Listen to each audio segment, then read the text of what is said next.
Hello friends, આજે હું તમારી સાથે શેર કરી રહી છું તહેવારોમાં બનતી સરળ રીતે મીઠાઈની રેસીપી. ના તો ચાસણી કે ના તો કોઈ મહેનત વગર ઇઝી રેસીપી તૈયાર થઈ જશે. તો કોપરું, ખાંડ અને દૂધને મિક્સરમાં મિક્સિંગ કરીને આ મીઠાઈ એકદમ સરળ રીતે બનાવીશું.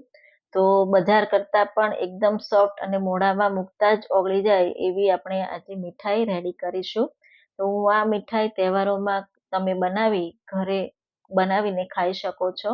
તો બહુ ટેસ્ટી એવી મીઠાઈ બનાવવા માટે મિક્સિંગ જાર લીધો છે.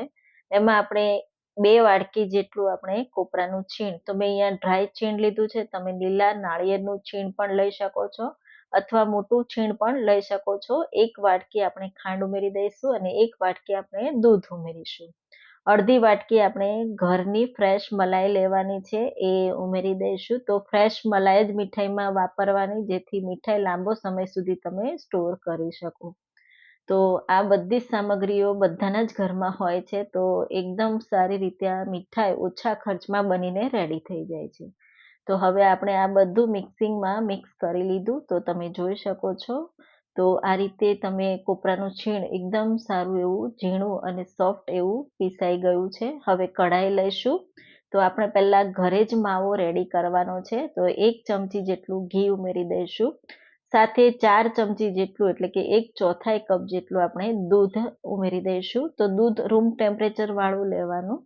સાથે પોણો કપ એટલે કે 1/3 કપ જેટલું આપણે મિલ્ક પાવડર ઉમેરી આ રીતે મિક્સ કરીશું.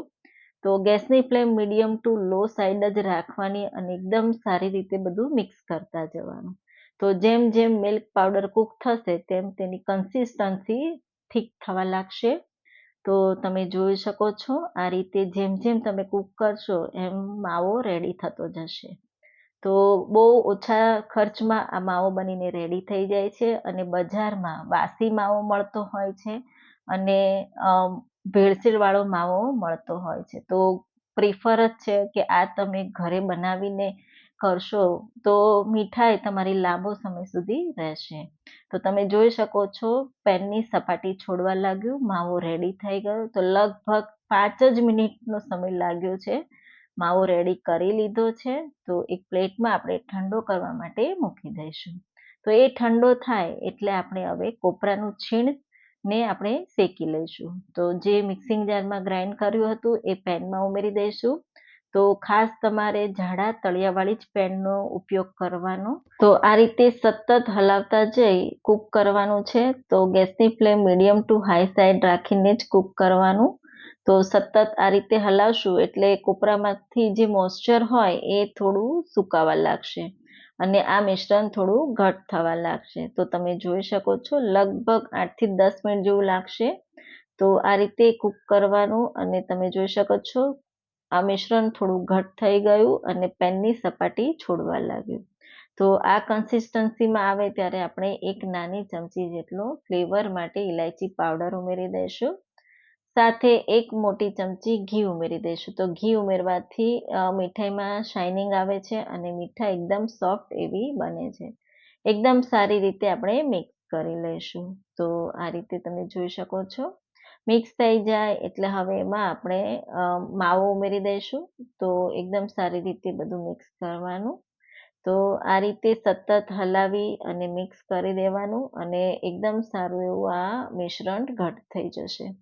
તો વધારે પડતું તમારે કૂક નહીં કરવાનું, નહીં તો મીઠાઈ તમારી સોફ્ટ નહીં બને. તો થોડું એવું આનું મિશ્રણ પ્લેટમાં લેવાનું અને આ રીતે બંને હાથથી આ રીતે તમારે ગોળો વાળી જોવાનો. તો એકદમ સારું એવું મિશ્રણ કૂક થઈ ગયું છે. તો આ રીતે ગેસની ફ્લેમ બંધ કરી દઈશું અને થોડું એવું મિશ્રણ આપણે એક બાઉલમાં કાઢી લઈશું. તો અહીંયા હું 2 કલરમાં મીઠાઈ બનાવી રહી છું. તો આ રીતે તમે જોઈ શકો છો.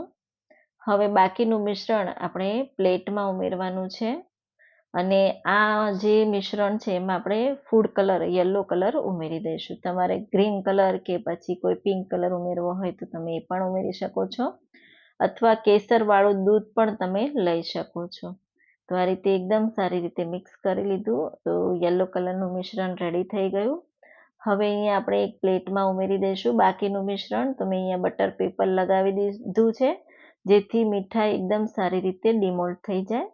તો તો આ રીતે એકદમ સારી રીતે પ્રેસ કરીને આખા એમાં પાથરી દઈશું અને ઉપરથી આ રીતે યલો કલરનું આપણે મિશ્રણ ઉમેરી દઈશું અને એકદમ સારી રીતે પ્રેસ કરીને આ રીતે આપણે આખા એમાં પાથરી દઈશું અને ઉપરથી ચાંદીનું વર્ક લગાવી દઈશું. તો બજાર જેવો ટેસ્ટ અને દેખાવ આપવા માટે મેં અહીંયા ચાંદીનું વર્ક લીધું છે. તમે ન લગાવો તો પણ સ્કીપ કરી શકો છો, ઓપ્શનલ છે, પણ સારો એવો દેખાવ અને ટેસ્ટમાં સારી એવી લાગે એ માટે હું અહીંયા ચાંદીનું વર્ક લગાવી રહી છું. ઉપરથી બદામ અને કાજુની કે પિસ્તાની કતરણ ઉમેરી દઈશું. તો તમારે જે ડ્રાયફ્રૂટ્સ ઉમેરવો એ તમે ઉમેરી શકો છો અને કટ કરી લઈશું. તો હું અહીંયા સ્ક્વેરમાં કટ કરી રહી છું. તો મીડિયમ એવા નાના ટુકડા કરી લેવાના. તો આ રીતે તમે જોઈ શકો છો. તો સ્ક્વેરમાં કટ થઈ જાય પછી તમારે એને અડધો કલાક માટે ઠંડી કરવા માટે મૂકી દેવાનું ફ્રીઝમાં. જો તમારે ફ્રીઝમાં ના મૂકવું હોય તો 2 થી 3 કલાક માટે તમારે રૂમ ટેમ્પરેચર પર આવે ત્યાં સુધી રવા દેવાનું. તો મેં અહીંયા અડધો કલાક માટે ફ્રીઝમાં મૂકી દીધી હતી. તો એકદમ સારી એવી સેટ થઈ ગઈ છે. તો તમે જોઈ શકો છો. તો ઓછા ખર્ચમાં અને એકદમ શુદ્ધ એવી મીઠાઈ ઘરે જરૂરથી ટ્રાય કરજો. તહેવારોમાં મીઠાઈ તો હોવી જ જરૂરી છે. તો આ રક્ષાબંધન સ્પેશિયલ ભાઈ માટે ઘરે બનાવી તમે ભાઈને ખવડાવી શકો છો.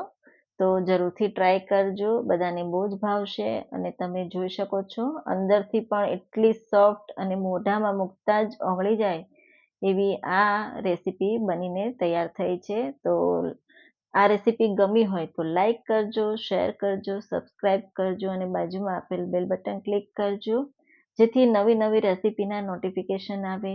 આવજો.